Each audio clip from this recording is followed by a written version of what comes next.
નમસ્તે દોસ્તો, મારું નામ સમીર શુક્લ છે. હું છું અમેરિકાના ન્યૂ જર્સી સ્ટેટમાં. મારી આસપાસ જે આપ નજારો જોઈ રહ્યો છો તે જોઈને મન ખુશાલ થઈ જાય, કારણ કે ચારે તરફ ગ્રીનરી જોવા મળી રહી છે, રંગબેરંગી ફૂલો જોવા મળી રહ્યા છે, કારણ કે વસંત આવી ચૂકી છે. વસંત એટલે કે સ્પ્રિંગ. અમેરિકામાં સ્પ્રિંગની શરૂઆત થાય માર્ચના મહિનામાં. 20મી માર્ચ 2025ના દિવસે સ્પ્રિંગની શરૂઆત થઈ, એટલે કે વસંત ઋતુની શરૂઆત થઈ હતી. એટલે કે જે ઝાડ, જે વૃક્ષો, જે છોડ એ સુકાઈ ગયા હોય, તેમાં બિલકુલ પાંદડા ના રહ્યા હોય, તે અચાનક જ તેમાં ફૂલ આવવાના શરૂ થાય, અને આ ફૂલોને કારણે તેની જે સુંદરતા છે તે ખૂબ જ જબરદસ્ત જોવા મળતી હોય છે.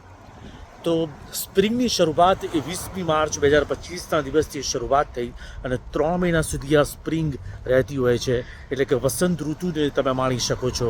અને 20મી જૂન 2025ના દિવસે સ્પ્રિંગ સમાપ્ત થાય છે. એટલે શિયાળાનો અંત અને ઉનાળા વચ્ચેનો જે સમય હોય છે તેને વસંત ઋતુ કહેવામાં આવતું હોય છે. હવે હું આપને બતાવું છું આ નજારો.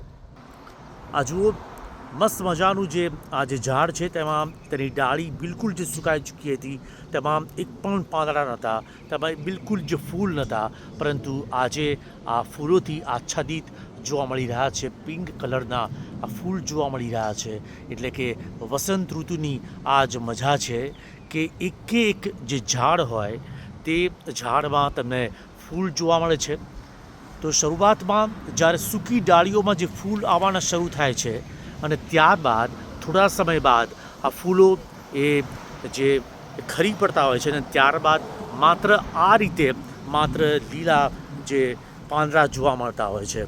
તો આ પણ એક અલગ પ્રકારનું એક ઝાડ છે.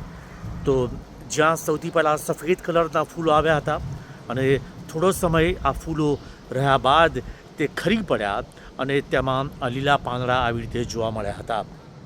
પરંતુ જેમ જેમ આ સમય વીતતો જશે, મહિનાઓ વીતતા જશે, ત્યારબાદ આ જે ગ્રીનરી જોવા મળી રહી છે, જે આચ્છાદિત આ જે ઝાડ જોવા મળી રહ્યું છે, તેમાં જે પાંદડા ખરી પડશે, અને લગભગ ડિસેમ્બર મહિનાની અંદર જોવા મળશે કે તેમાં એક પણ પાંદડું નહીં હોય.